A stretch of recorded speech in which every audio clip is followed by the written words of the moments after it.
You ready? Mm-hmm. School shootings. School shootings. And it can get worse. The day is getting worse. School shootings. And the bullshit that always is in the whirlwind following one of these. Okay. Because I hate politics. I hate politics in general. I hate politicians and governments and anybody with authority that is really, really bad at their job. Yeah. All right. Understandable. And so sort of like the popular opinion is when something bad happens, like you immediately go to the thing you want to happen anyway and leverage that one thing. And we start talking about like gun controls and banning guns. And it is the dumbest freaking reaction. From a mathematics standpoint and an engineer's perspective, it is the dumbest solution that you can come up with. It's an emotional response, right? But it is so freaking dumb. It is so dumb. Yeah. And so let's do this. Let's be patronizing and talk about, let's just say from an engineer's perspective that we just did that, right? Mm-hmm. All right. Do you think day 2, right? After a school shooting and we're like, sure, ban the guns. Like, what does that look like? Like, how does that even work? You're talking about like a full-blown ban on any and all firearms.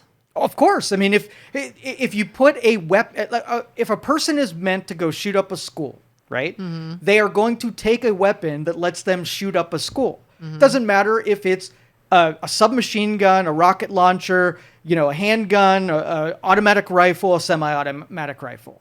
Doesn't matter. They're going to kill people. Yeah. They're going to freaking kill people. Yeah. So if we're really trying to deconstruct the problem and solve a portion of it, this is sort of like a potentiality, like a probability thing. Okay. So if we're trying to reduce something, because no such thing as stopping people from hurting other people. We have laws already, we have regulations already, and people want to hurt other people. Yeah, right. Yeah. So if academics were worth anything, there might be whole wings and departments of them would study the social effects and give us things that add and contribute to people wanting to harm other people. And that'd probably be a good place to start from. It is figuring out what makes people more likely or less likely to hurt other people. Yeah. Is it more likely? Okay, so let's throw out some sort of like stereotypical things.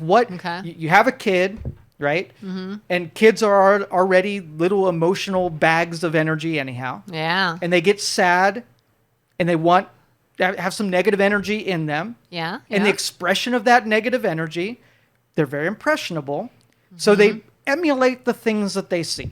Yeah. Right?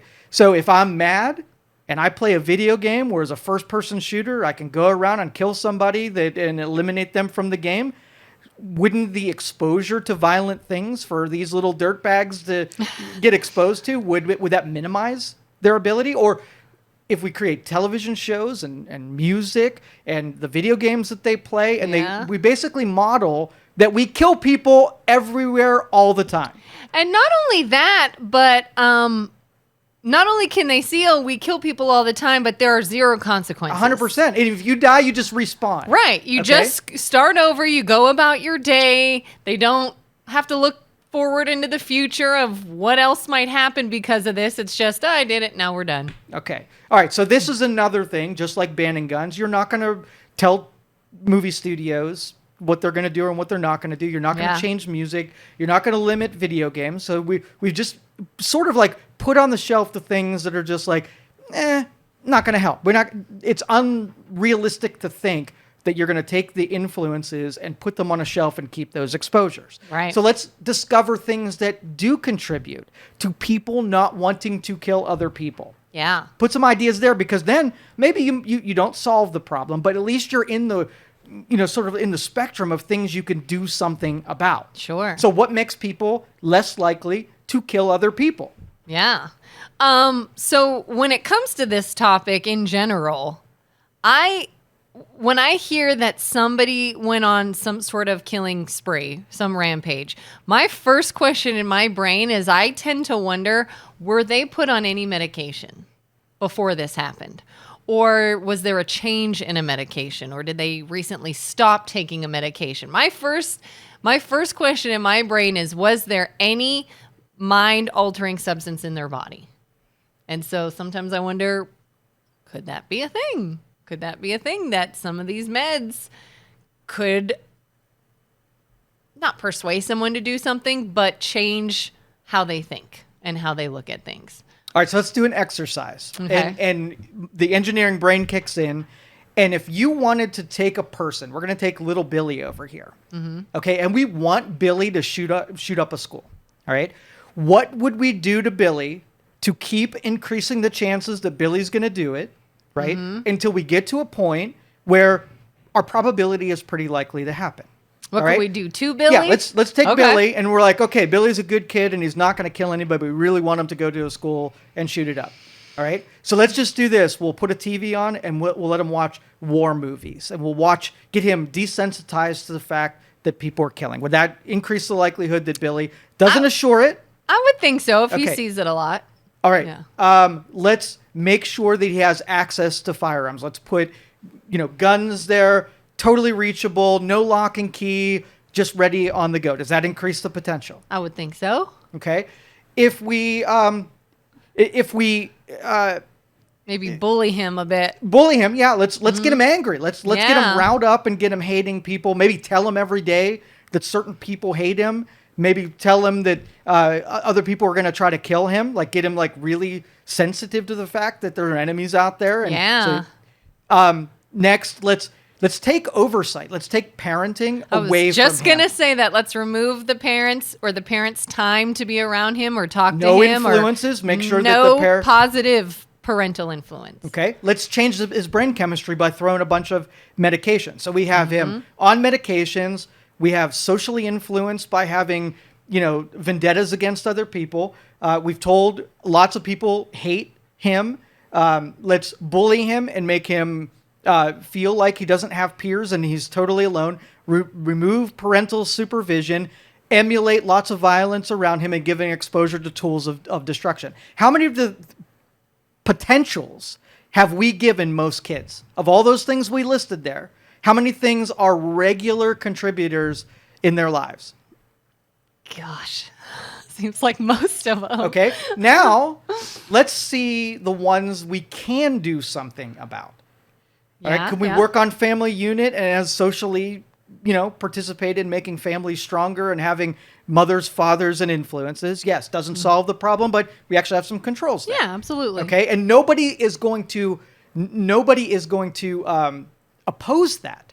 There's not a single person that's going to say, whoa, parental figures giving guidance. We really don't want parents involved in their kids' lives. Okay, and then your hinge there is then the parent can work on those other things, the access to guns, the access to violence, the coaching and consoling through bullying and teaching how to deal with opposition socially and so on and so forth, right? Yep. And then do you think there's the media bears the responsibility of putting this content in front of somebody? So if they wanted to make things better, maybe movies had morals. Maybe they had a hero that worked on something without using violence. Maybe they set these different levels and standards for impressionable people so that, you have the good guys who, to a fault, do the right thing, tell the truth, don't use violence unless necessary, and so on and so forth. Yeah. Our culture has to be a reflection of that before the impressionable people don't say, there's in all 10 elements, I get a failing grade. There's not a single reason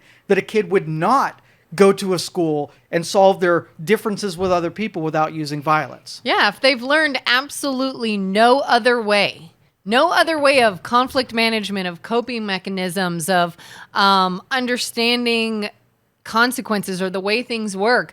I personally feel like social media has made this worse. People see social media like it's real life. Like people really look that way. They really live this way. I don't, so something's wrong with me. My life is not right. I am not right. I am not normal. I am not whatever, because they're constantly comparing themselves to things that are not even reality. So I feel like there's even this sort of loss of a grip on reality to an extent. And I get lectured all the time on the slippery slope because I see the world in math. And when you do something, there's a cost for you doing that. Yeah. Right? Yeah. And when the cost gets realized and everybody looks around and says, like, how did that happen? Well, it's the slow erosion between civilization and how people connect with one another. And like I said, all those other contributing factors are sort of like the sum of all of that.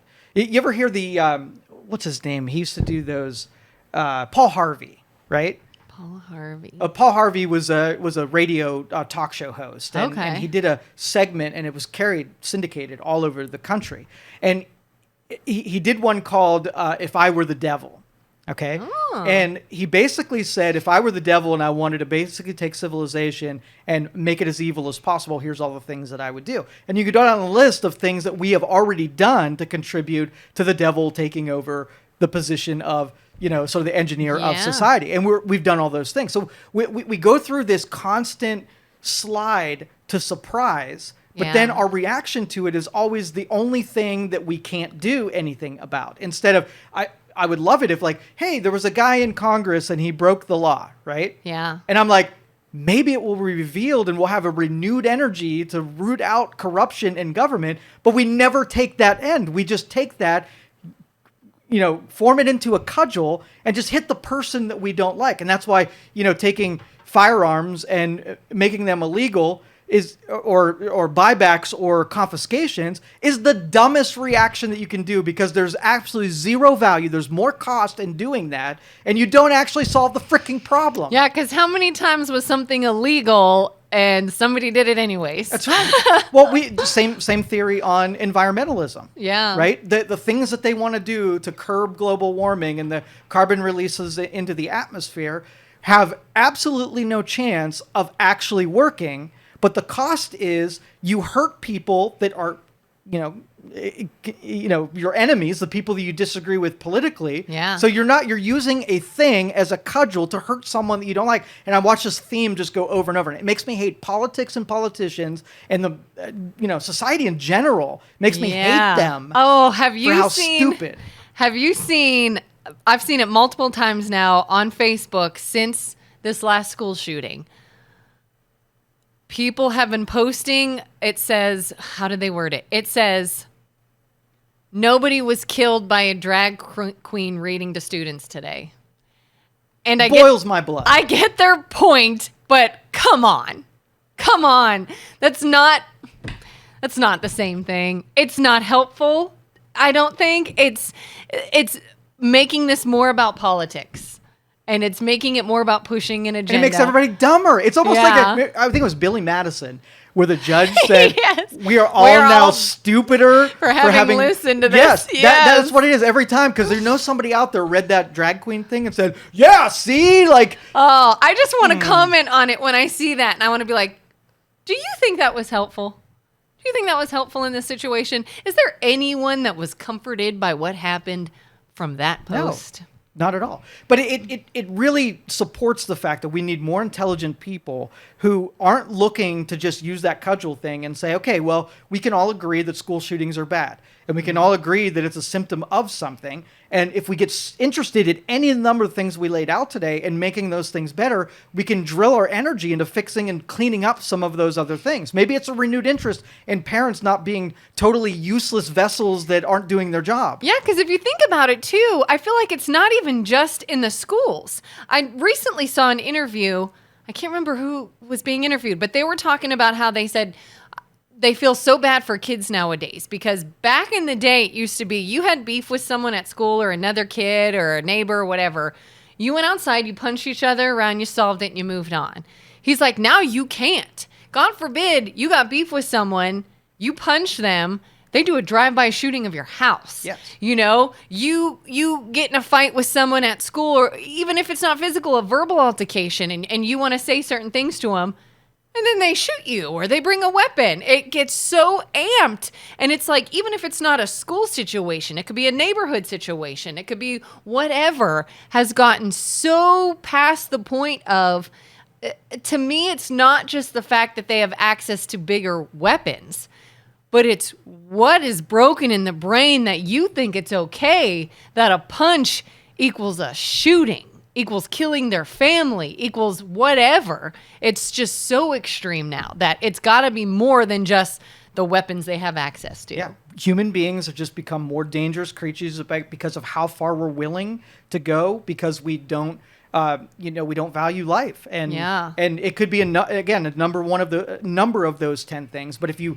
throw something out there that makes any one of those even a fraction better. And if we laid them out and said, I'm up at the university, I'm pointing up the hill because the university should be working on shit like this, and this is their Super Bowl, right? Yeah. They study social things, and instead of, actually engineering, methods that people can use, they go woke and just jump on their new political, virtue of the day. So what do you say to people that say things like, okay, that's fine and dandy. Obviously, there are more issues at work here than just taking guns or taking weapons away.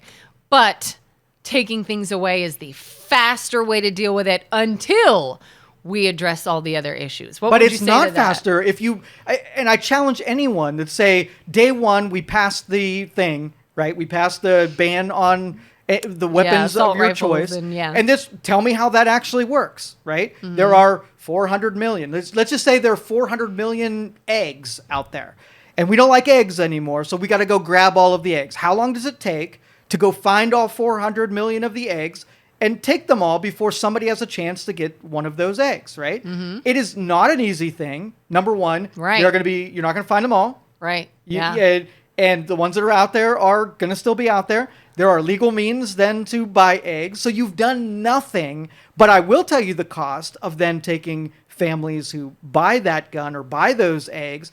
You penalize them with a 0% chance that in the short term you make anything better. Yeah. Anything. Any of the other ones. I don't care if you put metal detectors, make the potential. Zero cost to put a metal detector in front of a school, and it gives you a 1% chance of catching it before it comes through the door. More police on staff. Potential, no cost. We only pick the one that have a 0% chance of actually being effective, but a whole host of costs that hurt society as a whole. That's why I say it's so dumb. If you just wrote it on a spreadsheet, it's dumb. It's the dumbest choice. Oh, and I recently saw something too. It was so heartbreaking and terrifying.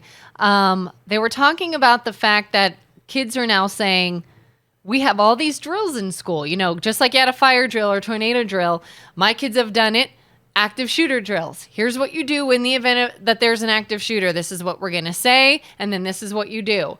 And they said, the student that's coming to shoot us just went through our active shooter drill. Right. They know exactly what we're It was a classmate. Yeah. They knew. They knew where we'd be. They knew what we did. They knew what code word was being said. They knew everything. We just told them, here's the game plan. Now you can come in and do it. I'm just like, oh my God, that's so true. Yeah. And that's terrifying. But you have to do both of it. You have to do the defense against it when it does happen and the mitigation that it doesn't happen at all. And both of them are equally as important. One's a social control where we take responsibility and be able to look at individuals and pick out the ones that are dangerous and violent. Right. And I think in law enforcement, they have full dedicated people to that. This person was interviewed. Okay, so if I said I'm going to kill the president, right, I would get a visit from a government agency that would figure out if I'm actually going to do that. And they probably wouldn't take any chances. The FBI totally interviewed this dude who said they were going to do it, and they decided that it wasn't a credible enough threat in order for that. If I said I'm going to shoot up a school, the luxury of going to a school ever again would get taken away from me because you don't say shit like that. You lose the privilege of school when you say shit like that. You can't be around other people. I mean, start talking about stuff like that when you're getting on an airplane and see what happens to you. 100%. Because they're defending against the percentage increase if someone says, I'm going to do it, right? And you couple that with they can do it, they're sad, they're bullied, and all of this other stuff. Your potential is almost 100%. Yeah. If they're going to study people, like they study financial crimes and, I don't know if the pre-crime, what was it, Minority Report, where they basically have these people who look into the future and find people who are going to commit crimes. You could build an entire profile of someone who is super likely. Yeah. So all this AI that's watching everything we're doing, it's using it for marketing and media purpose. Let's figure out high threat people who are doing stuff. They're going on social media and Discord. Then you're going to have those people that say, oh, but that is, that's spying on me. That's looking into my personal private information. To which I'd be like, you don't think they do? Already? Yeah. And well, how do you feel? And I know this is, we're getting deep and we're going to get flack from the internet, but that's okay. How do you feel about arming teachers and school staff? I mean, that too is a responsibility, and I don't know that I know many teachers who could wield it safely. I'm much more likely to say your local police departments giving some cover to the teachers and having more of a presence in the buildings. Having an officer but on if you have school. someone who is trained and you give them the ability to be permitted out and they know how to do it well, absolutely. Not making it a requirement, of course, because Sure. some people aren't confident with a firearm. It makes them, whatever. But I would feel more confident if I had a law enforcement officer in the building than if I didn't. Yeah.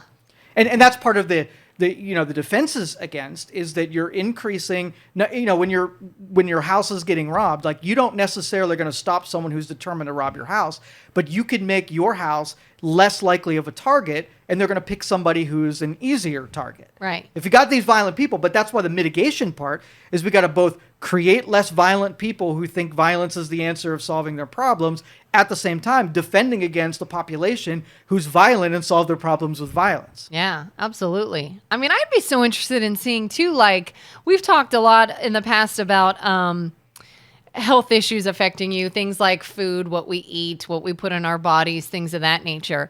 It would be so interesting to see if even things that people are eating nowadays are causing things. I mean, we've seen, they even talk about, things like gluten or red dye or whatever causing neurological issues. So how far can those neurological issues go? How much can somebody be mentally affected by something they put in their body? And I'm not talking about just actual drugs and medication, but things that we are consuming on a regular basis that we don't even realize what it's doing to us. And I bet you that stuff all in combination, access to violence, access to weapons, over prescription of medications, unhealthy, terrible diets, all of that is going to be contributed. And if I were going to build a person who is likely to shoot up a school, those are all the things. I would deprive them of sleep. I'd show them endless war movies. I'd give them easy.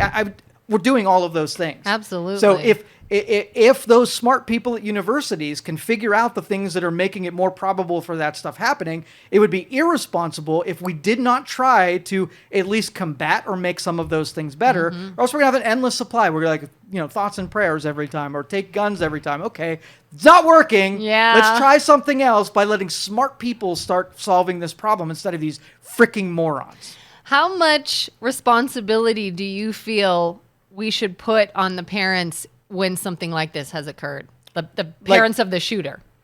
Oh, yeah. Legally, are they held responsible? And what do you think the height of how they are, I guess, punished to an extent? What is their role in this, you think, as far as consequences? Well, when there's a minor, if I go and break somebody's window, I don't have the means to be able to fix that window as a minor. You hold the parents responsible for fixing that window. Right. And so part of the parental obligation is that you're in control of your kid. They're properly, when they're out of your sight, they have all of the ethics and morals to be able to conduct themselves, in other people without parental supervision. If they can't be supervised well, right? Yeah. Then it's their responsibility. Yeah. And parents know when they have a shithead. Like I know that they put in front of teachers and in front of other people, their kids are perfect. But because if you're a shithead, your kid's a shithead. And that was actually going to be my next question. And I don't know, I've not looked closely into these people, but when we have these school shootings or even these like mass public shootings, I don't know if you've looked into this or not, but if you have, does it seem like every time the shooter, was there ever a situation where the parents were just blindsided? Just, I had no idea he was the greatest kid. There were a couple of them, and I can't cite any of them, but the behaviors were sort of like in that typical vein.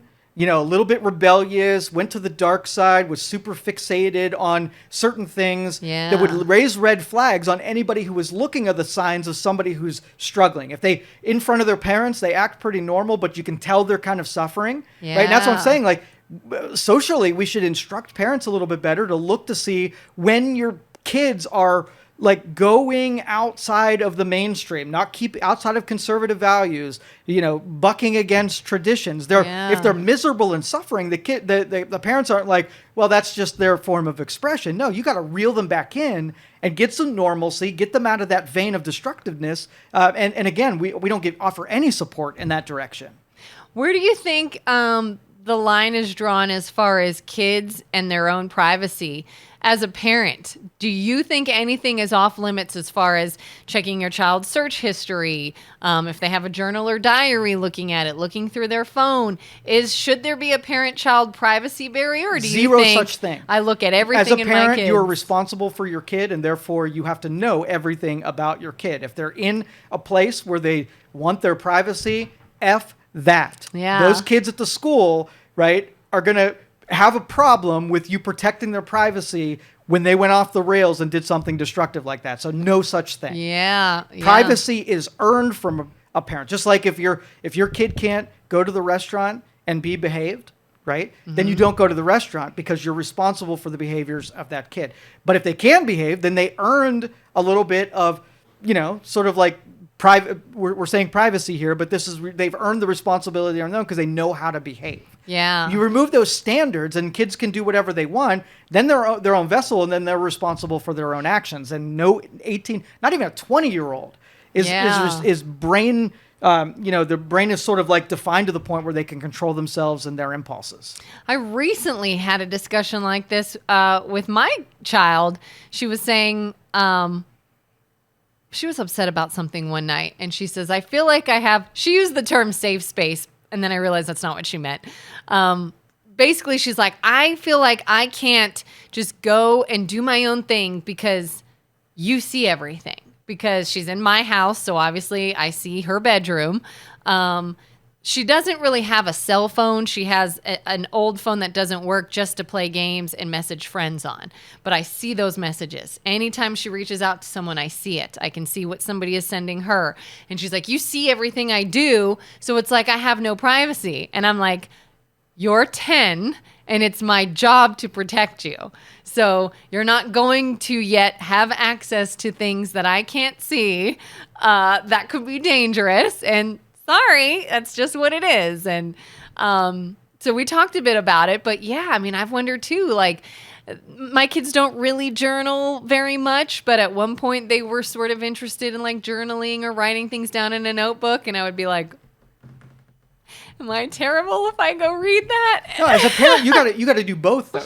You're looking at it, making sure dangerous material doesn't reach the ears and eyes of your kid. Mm-hmm. But you also got to look at it, making sure your kid is not the dangerous one in the equation. I mean, parents don't want to think about their kid as being the bully. They are, making sure they're not being bullied.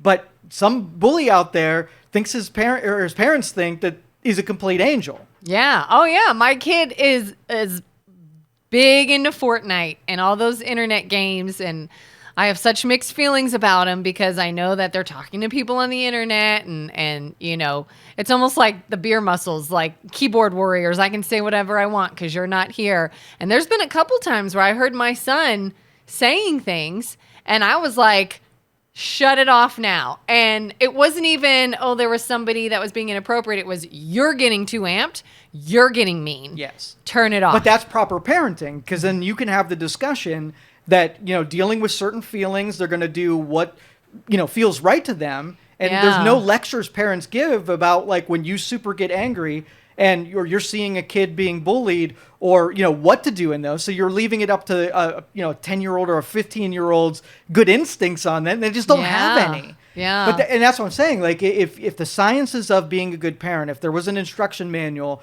that said, here's how to do it right and here's how to do it wrong, I would give most parents failing grades in the department of things they should be doing and just aren't. And why do you think that is? Do you think the parents just sort of grew up with the same kind of background and that's what they've adopted? Do you think...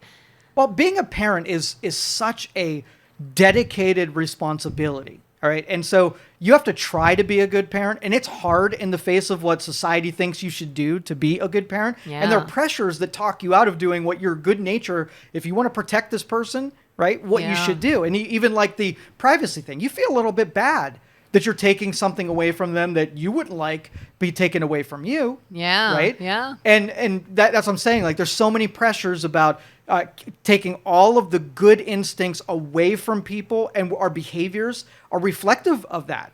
Yeah. Yeah. It's kind of funny because in that conversation with my daughter, and after we talked about it a while, what it came to is the release she wanted. She's like, when I'm very angry and I'm very mad and I'm upset with you, but there's nothing I can do or say to you because then I'm going to get in more trouble. Long story short, what she was getting at is she would like to swear sometimes. And, but she's like, but I know I can't. I get in trouble if I do. And so I have no release. There's nothing when I'm that angry. There's nothing I can do to get it out. And eventually I said, here's the deal. If you are that angry and you have nowhere to go and you have no release and you feel like you're going to explode, you go to your bedroom, you say whatever you got to say. And I said, and even if I hear you, I will look the other way. You are in your room and I know what you're doing, and you go verbalize whatever you got to verbalize to get it out, and I will act like I don't hear you in those instances. And that was sort of our agreement. And I don't think she's even done that. But yeah, what do you do to kids nowadays that are like, I need something, I need this release, I need whatever, and it can't be go be violent to somebody, you know? Like, what would you do in that situation? Oh, you pulled the right card there. Okay. They are sharing with you that they, maybe you can suggest a better release that things don't build up. But I put the responsibility on, instead of parents just thinking it's cute that they have a little rebellious spirit, that they invest the time in finding controls and things that actually work, right? If your kids aren't talking to you and you have a terrible relationship with them, they don't listen, they're spoiled brats, all of that kind of stuff. Those are all symptoms that you're not doing a very good job of reining it in. So what would we do in every other deal? We would go see someone who's a specialist in something, and they would give us things to try, because our broken children are the contributors to all of this going bad.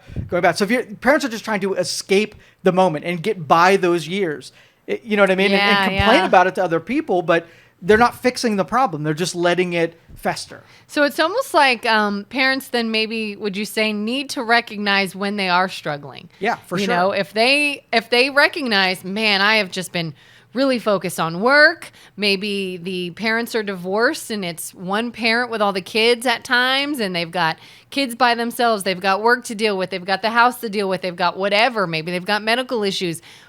Realize, hey, I've got a lot that I'm juggling. Maybe I need to seek some professional help to step in here to make sure my kids don't become another psychos. thing is we sort of have to universally agree on what ideals are important to everyone.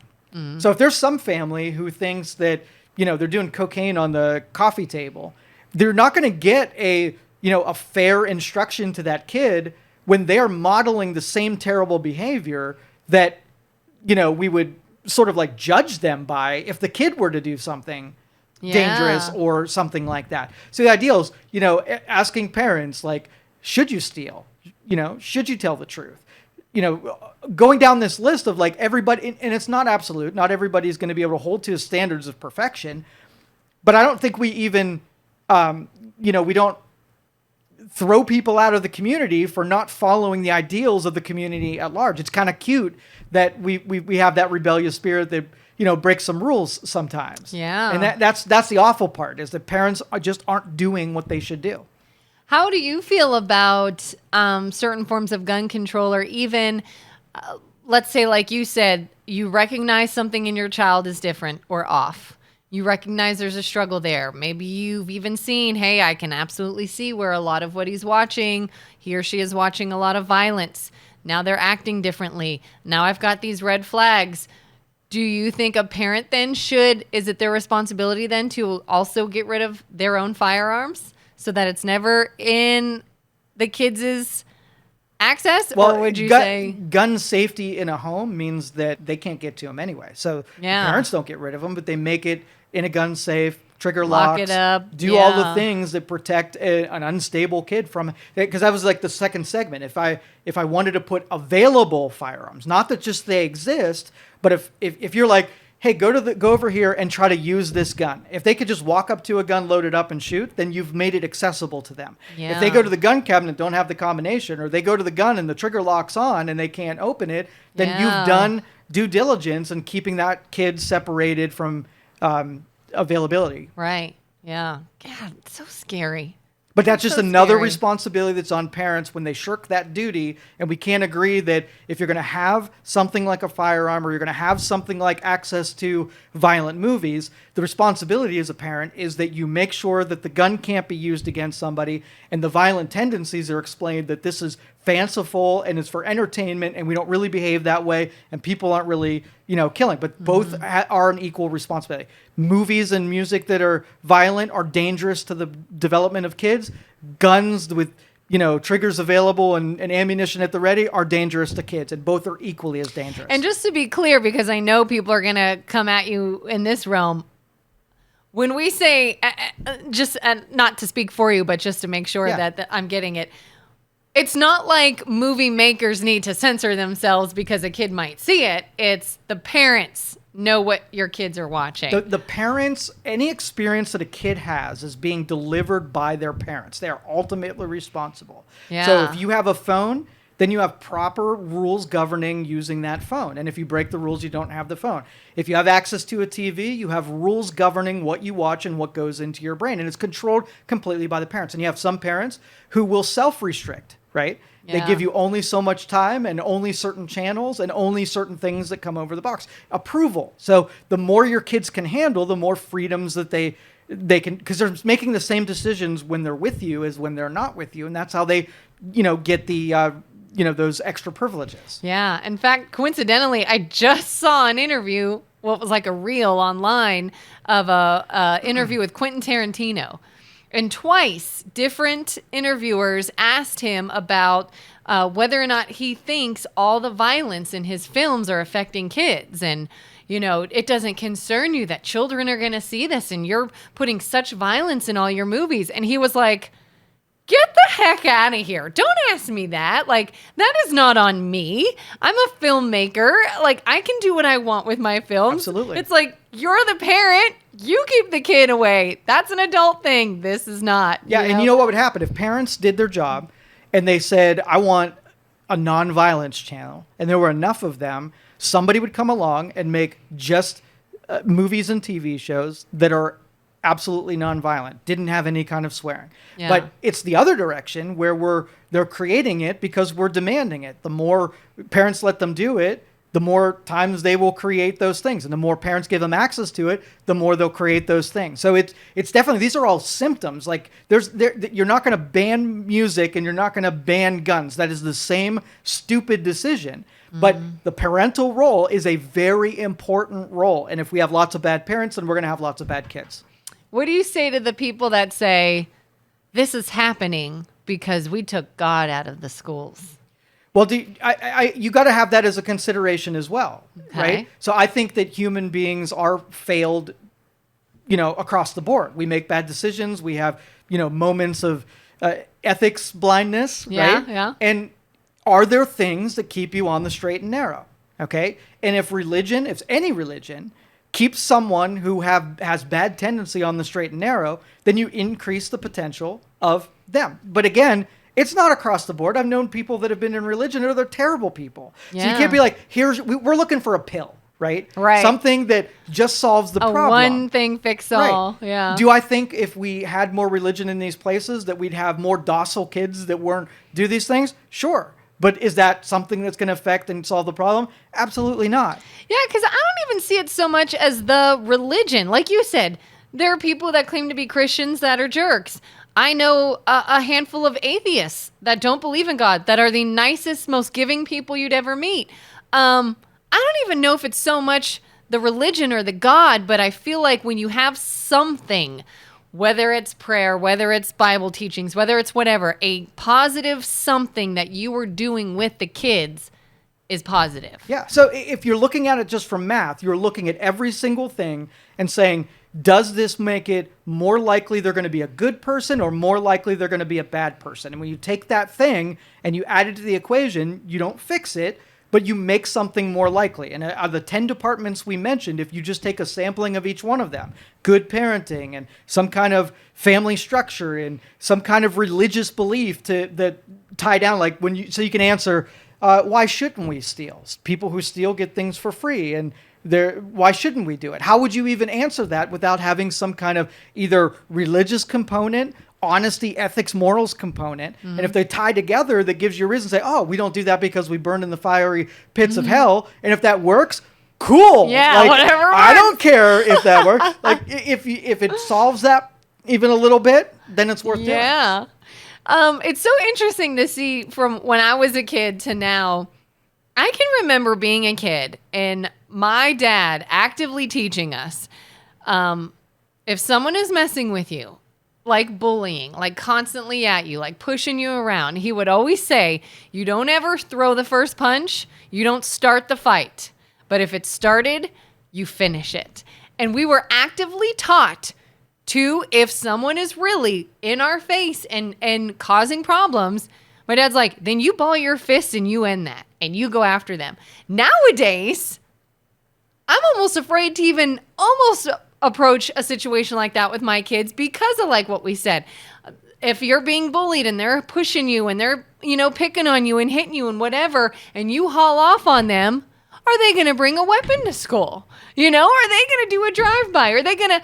Now there's this fear that you're messing with a little psychopath that's just going to amp it up. So then what do you do? What do you teach your kids as far as protecting themselves or defending themselves? Yeah, and it's 100% going to get more violent, going to get more destructive. And there's going to be a point where you just have to bow out of the public part of things because you can't trust the integrity of the parental teachings or the civil teachings of those people that are out there. So I'm with you. Like, there's not going to be the same or good advice. It would be like, run away and don't ever go back, because you can't guarantee that if you're going to stand up for that person, that's going to de-escalate what you're dealing with. Yeah. It will work for me is I didn't back down from things. I didn't really like to fight. But I remember this one bully in gym class threw out some threats to me. And just words, I said, yeah, you'll probably beat my ass, but I'm going to get as many punches in as I possibly can. And never had to punch him, never had to fight him. But that was enough to make it so that it didn't happen. And increased my chances of, he wasn't going to try it now because he knew that I was ready to throw if it came down to it. And that hypothetical was enough to diffuse it. But that might not work today. Yeah, because weapons weren't as much of a thing back then. Right. I mean, now I have to tell my kids, unless you are actively being attacked and you've got to get somebody off of you and defend yourself, by all means, fight like hell. Otherwise, go get an adult. Go tell somebody. Tell the teacher. Tell whoever. Because, God, you don't know. You don't know who you're dealing with and what they're going to do if you do come back at them. And so scary. Yeah. And there was a movie that a bunch of parents saw that civilization was going south, and so they went out to some farmland and they made like a turning of the century little village. I think it was called The Village. And they all lived like it was in the 1800s, and nobody, the parents all knew that they had come from modern society, but they lived it like there was nothing. Is this nothing. an M. Night Shyamalan movie? No, maybe, I don't know. I feel like there's anyway, The Village. if you haven't seen The Village, watch The Village. Yeah. But anyway, that's sort of like, there's going to be breakouts of people who are like, this civilization, because civilization offers benefits, and there's some costs of being part of a civilization. Once the benefits are minimum and the costs are high, then there are going to be people that just bail out of it and say, I'm going to Texas, putting up a really big fence. I'm going to live inside of it. I'm going to be self-sufficient. And all you crazy people on the outside, stay away. We don't want anything to do with I know you. A girl. She left the country. She does not live in the United States anymore. And she's like, I am not coming back. Do not she's blame like, them. we don't have school shootings here where I am. We don't have this other crap to deal with. And she's like, good luck, America. And she had kids in another country and is raising them there. And I was like, I get it. It's scary as hell here. But that really is the question that you keep in your mind for the next decade. When does civilization become too dangerous to participate in? And there's going to be a line for you. Once it crosses that line where you don't feel safe because yesterday somebody got mugged and the other somebody got killed, there's going to be a point where you're like, not worth going on that sidewalk. So I'm going to go over here. So small cities that are like backwoods and, less urban and whatever, those are Yeah. going to become really attractive. And then the people who want to bail out of the dangerous places go to those places. Oh, I saw it when I was living down south. I was in Georgia for, like 14 years or something like that.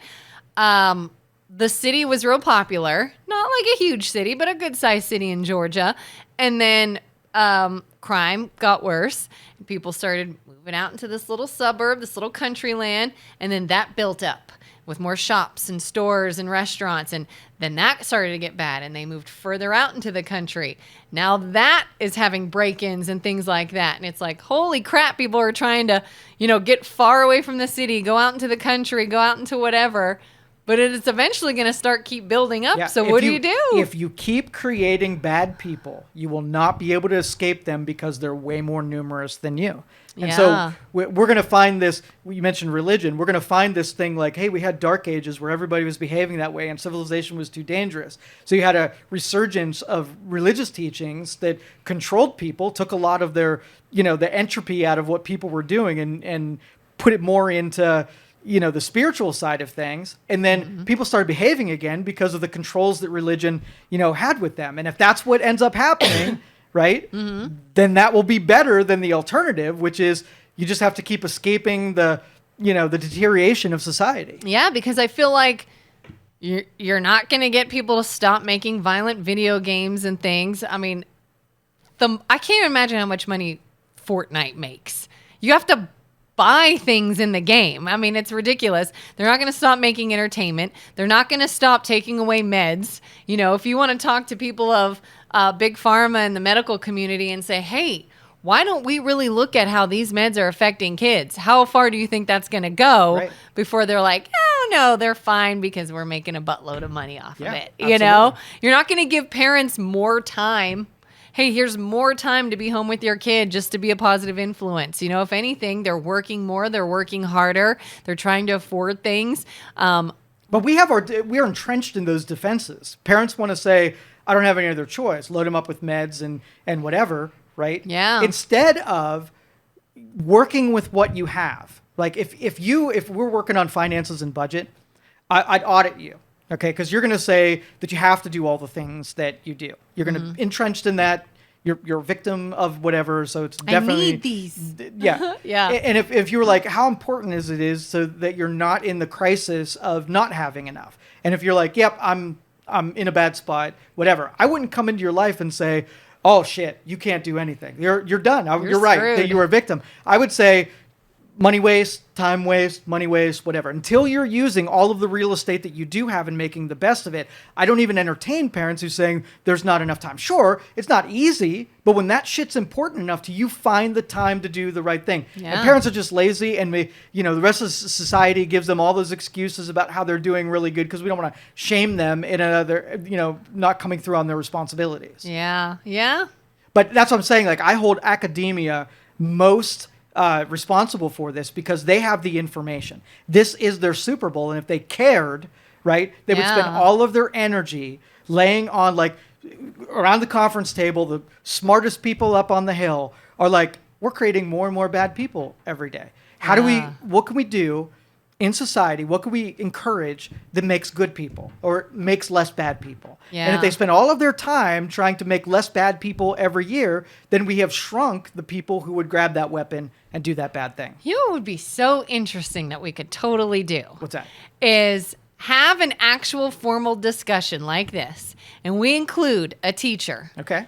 a pediatrician All right. or doctor in it, a parent, take all these people that want to bring their, either devil's advocate or their views on it and say, but here's the thing, teacher, I am with your kid most of the day, but I'm one person. I need the parents to back me up. And then if the parent's like, but here's the thing, I was told that they have this issue and they need to be medicated. And, I got to go to the doctor and get this medicine, but it makes the kid do this weird thing. And the doctor, well, here's why they need it. Wouldn't that be so interesting to see the perspective of everybody and not their excuses, but their reasons or their experiences and see, I bet you can list them out already without even sitting down with them. You know what they are going to say before they have said it. Said it. Is that it? But then you sort of have like the pushback though of, you're telling me this, but what about this? Couldn't this be done? And it will be an endless circle of that. oh, of course it will be, but the engineer says, how do you solve that? yeah. Right? How do you solve it? So the specialist, if you had a kid that had some kind of problem, who would you send your kid to? Let me ask first. If you had a problem with your tires, where would you go to fix your tires? Mechanic. Okay. So that's why, because you've contemplated it. You know that eventually everybody's going to have a tire problem. Uh-huh. If you don't have a Rolodex entry that when you have a crisis with your kid where you have lost a little bit of control, right? Yeah. Isn't it equally as important as that other specialty?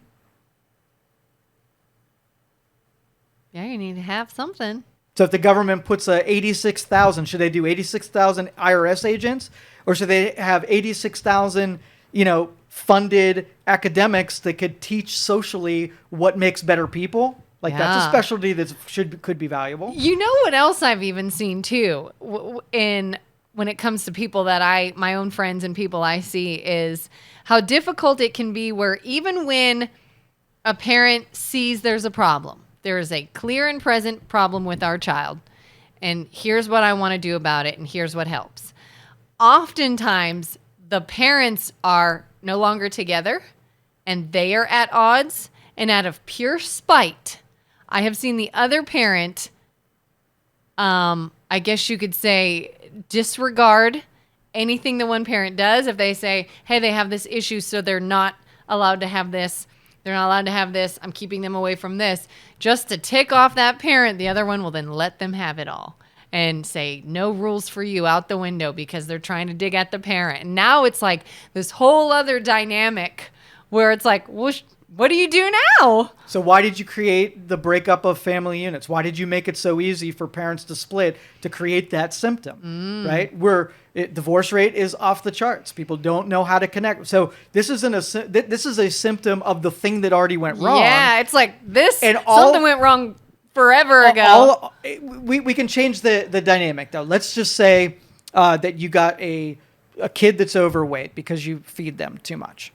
Right? Mm-hmm. After you realize, could it be that you made bad decisions that made them overweight to begin with?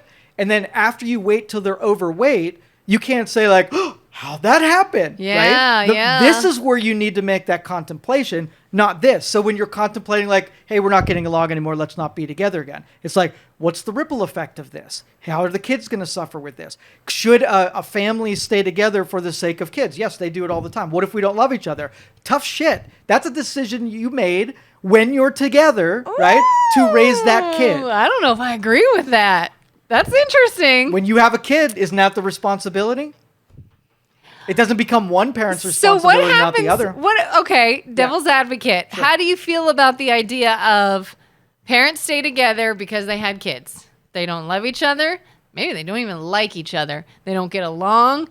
And the household, everything in this household is indicative of that. What about the idea that you were teaching your child, this is marriage. This is what marriage is. If you meet someone and you don't get along with them, and maybe you guys don't even like each other after dating a while, well, guess what? But this is what it is. This is a relationship. You're just going to be miserable. That's what everybody does. And then they don't think to themselves, I'm miserable. This person is not good for me. I should just break up with them and move on and go be happy. But they're like, but I've been taught this is normal. This is what a relationship is. It's misery. Oh, the alternative is that when we have a problem, we break up and we go our separate ways. It's the same action. I mean, it depends, I think, on what the problem is. Is it a problem worth putting a lot of effort into fixing? Maybe. Maybe people aren't putting enough effort in. But if it's a problem that is, like you said, never going to solve this, we're never going to see eye to eye, we're never going to stop or change who we are and how we feel about things, and it's going to be constant whatever, you just live in constant or you go your separate ways. All right, so let's reevaluate. Okay. All right? Good. So the question then is why do so many marriages end in split ups? If we're going to, this is again the mitigation strategy. Like if we're going to make it so that that's the fringe case where those weird dilemmas are out there, like staying together should be like, let's just say the divorce rate was 1%, right? And then we're dealing with a 1% divorce rate is a completely different story about how you deal with parents that are in conflict of delivering different ideals and then fighting each other over that, versus 60% of the time, the number is much bigger when you deal with the majority of the marriages that end and the majority of conflicts that happen because of that. I would much rather deal with those fringe cases when they're small and far and few between than having a majority of them are put in that, because it's almost impossible when you sort of separate. It used to be you had immediate family, and then you had your local neighborhood, and then maybe going out your church family and so on. Where's our circles now? Like our circle is you and parent. Everybody else is, sort of like separated. Where's your village? Exactly. Yeah. Because no one can share ideals. And then we do have that quandary amongst people who are even in that same circle. And when you talk about people staying together, do you mean like truly together or just legally together? I mean, because I've seen people stay together for the kids, but they are not. They are both seeing other people, living separate lives. Here's what I consider. You and I decide to go in and buy a turtle.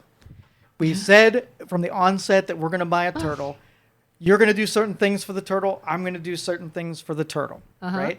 So you're like, I don't like this turtle anymore, so you go away, right? And I'm like, we did this together. This is still our turtle. So we have to be just engaged enough to fulfill the rest of our responsibilities for that turtle in the same way that when we bought it, because it hasn't changed. Still our turtle, still our responsibility. Okay? Yeah. You're not out of it just because we don't get along anymore. That's still our turtle. Yeah. So when I say stay together, I don't mean we continue to be romantic, we live in the same household, we do those certain things. The obligation of when we bought that turtle is the same, even if our situations have split. In business, we see this all the time. But then shouldn't that be the case when the parents split? Yes. Ideally, it is parents split, but they are still have the co-parenting responsibility and supporting each other. in the same way that when they Yeah. were together. You don't get to shirk your responsibilities because you had a fallout. Well, a lot of times, though, they split because they were not sharing that responsibility, even when they were For sure. together. And that's why we they need were that still to be undermining each other. We need a smaller denominator. We need way less of those things because, yes, that's you got to have some finesse when you're dealing with outside of the court. Like the family structure is important in the way that it is. And we've blown that out of the water so that we don't even know the dad's job, the mom's job, and what reason that they even play and part. We haven't taken that responsibility very seriously. I think, too, when I got married, the person marrying us required that we do premarital counseling. And it was not in depth. It was a couple of meetings. We did like a personality assessment. Are you an extrovert, an introvert? It wasn't a lot. But it still opens that discussion. You still see, like in this situation, how would you react? In this situation, how would you react? And in some people can be an eye opener. I used to tell my friends when they were getting married, I was like, talk about everything. Religion, how you punish kids, how many kids do you want to have, how important are finances, how do you use finances, what do you want to teach the kids with this? I had a friend when she was younger was dating this guy who was a great guy. Everything was nice. They got along, they had fun together, he was very attractive, he was sweet, everything was wonderful, but he was an atheist and she was a Christian. And they broke up, and she's like, we love each other, we get along great, he's a very nice person, we don't fight. But I want to raise my kids this way, and he would want to raise them this way, and that's going to be... I think so many people enter marriage and having kids without discussing everything. That is the shared ideals. That's the break here. If a civilization does not share ideals, which means that we get in a relationship and we don't agree how we're going to go down in the everything that's going to go down in the relationship, if we do it for superficial, I'm attracted to you, or maybe you have money and I did it for that reason, and you shelve all the rest of the ideals, it's just a matter of time before those ideals come to fruition. Yeah. Right? And you're like, oh, can't be with her anymore. When that could be known at the very beginning. Yeah. It's like, oh, but we love each other. I know nobody likes to hear this and it sounds cynical, and I'm an incurable optimist, and I know that will fade. It will change. Maybe not fade. It will change. And so, yeah, you have to, I've always heard, you've got to be friends. You have to be friends, because when that chemistry and that passion changes, what do you have to fall back on if that's all it was? If it was like, oh, well, I spank and he doesn't, or he believes in grounding and I don't. One parent wants to give an allowance, the other doesn't. Like, these things are going to create more and more resentment over time that maybe doesn't look like it. I, personally, and a lot of people have different morals when it comes to this. A lot of people I knew were raised, you don't live together until you're married.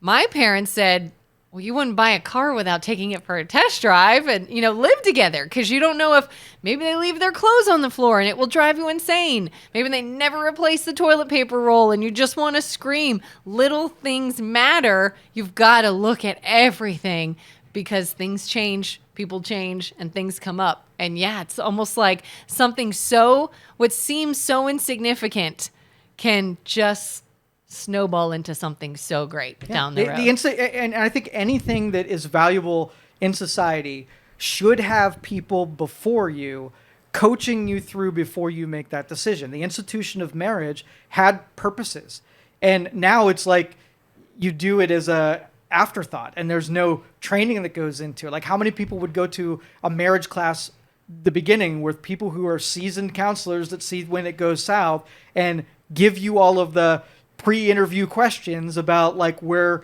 if you're going to do this, here's going to be your sticking points, the places that you're going to struggle a little bit before you sign that, marriage certificate. Let's put a plan together. You hold the attributes is going to make this more difficult. And even kind of keep revisiting it. My husband was in the military, and they would often hold marriage retreats.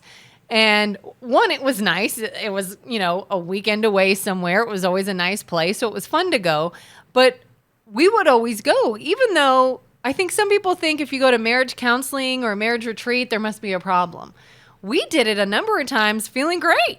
There's no issue. Yeah, Absolutely. like, we're not fighting. We're getting along wonderfully. Everything's good, but let's go talk about us. It might be fun. And it just opens your eyes to other things that may come up, or, and then you have tools for when it does in the future. It's like, I think people want to work on something when it's breaking instead of being proactive and preventative.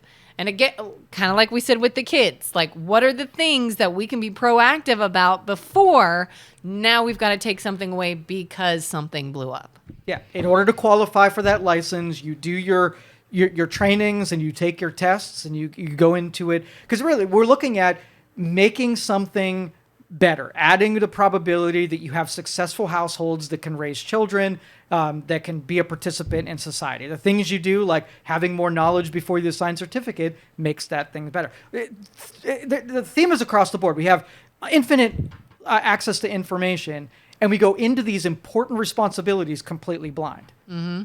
It should be earned, right? Yeah. Before and this blew my mind. It's a weird example, but I drive a motorhome, right? Mm-hmm. And they let me, used to drive in a car, they let me buy this 35-foot long bus, gave me the keys, and I could just use my regular driver's license. I thought, I didn't earn driving this bus. That's scary. I didn't practice. They just gave me the key. Like, you didn't have to show that anything. You knew what you were doing. Didn't have to prove that I could handle a bus that was 4 times the size of a car, right? Yeah. And I'm thinking, I didn't earn this responsibility. How many other things in our society do we just give the keys to? Yeah. I didn't even know until I found out, a friend of mine learned this the hard way. It matters how you pack those things. I had a friend had an RV or whatever it was they were driving, and it was not packed evenly and flew over down the highway and caused an accident, and things went everywhere because of the weight distribution. Do they even ask you about that? No, if you know anything about that? I learned all about that because before I make stuff, I do all of my research, and I got, sort of most of the math that goes in there. So I didn't want this to be a terrible decision to buy. Yeah. But I'm making that analogy, that jump between the two, that's saying we get in a super important family structure without doing any research about what makes it work and how to do a good job at it. We do it almost to do it as status thing. Everyone's like, oh, I like this person. I think I'll get married. Exactly. Not knowing the generations of unhealthy habits you could be throwing into the existence. And creating new ones by doing it wrong. Yeah. There's a lot of danger in raising kids that are little shitheads, like school shootings. Yeah. Gosh. Yep. It's like all of these issues we have, people want this immediate fix, this immediate action taken. And I get it, when something so horrific happens, you want to see something done. But truly, it is like years and years before this happened is when we should have been looking at these problems. Yeah, and we still have a chance. Like, we still have a choice to get smart people involved, get the engineering that keeps adding numbers to how much more likely we are to devastation if we don't do X, Y, Z. Yeah. Right? Yeah. And so that if somebody said in the churches that say, let's make it mandatory before a state issues a marriage certificate that we did X, Y, Z, how pissed off would people be that they just can't enter into it without a license the way we do now? What if, a lot of places, kind of like the person who married us, I feel like fairly often someone who's marrying someone might require premarital counseling. What if you have to take a parenting class before you even have kids, whether you want to or not? Some people are like, well, we're never going to have, I don't choose to have kids. Okay. You're going to be around kids.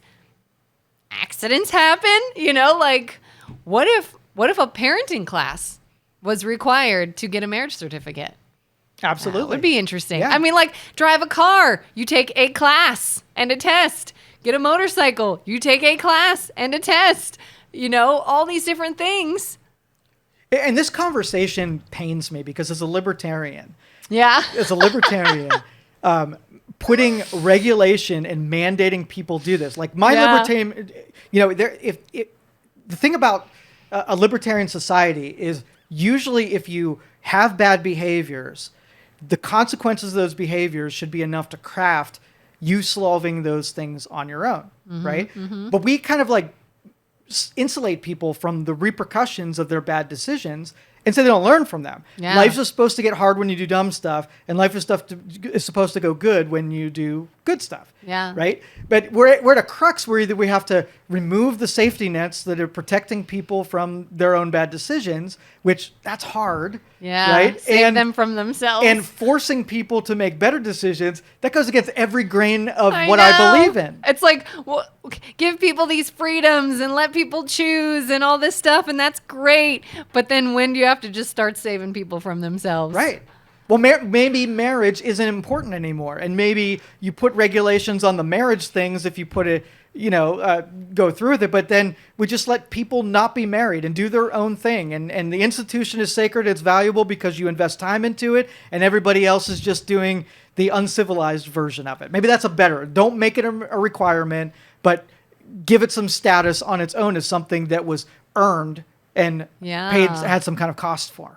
What if we even see things like, I'm kind of thinking out loud, so this may or may not make sense, but you see things like tax credits for certain things.